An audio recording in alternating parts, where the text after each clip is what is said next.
每一天，无事甲你做伙祈祷。今仔日是9月初5，马太福音5章40安尼讲：忧伤的人真有福气，因为上帝会甲因安慰。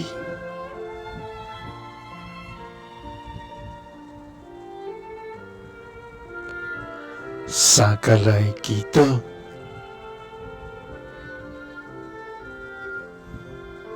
知影阮的忧伤，要用听来安慰阮的天父。阮感谢你，主啊，你是古早、现在，直到将来，永远存在的真活上帝。主啊，你的权能远过诸天，你的慈爱长跨关深，你的信实直到万代。主啊，你是安慰人的上帝，是忧伤灵魂的避难所，是破碎心灵的医治者。主啊，愿要感谢你无煞。主啊，你在阮心中的忧伤甲艰苦，你也深知阮伫苦难中的孤单甲无助。主啊，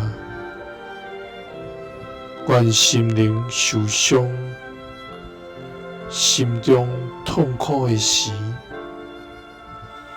求你用慈爱的双手慰侣阮，赏赐阮对你来的安慰甲平安。主啊，因为你有应允讲，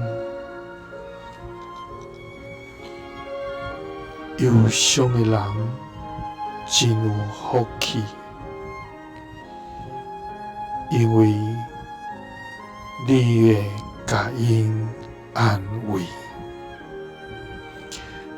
祈祷是奉主耶稣基督的圣名，阿门。耶稣听你，赐你平安。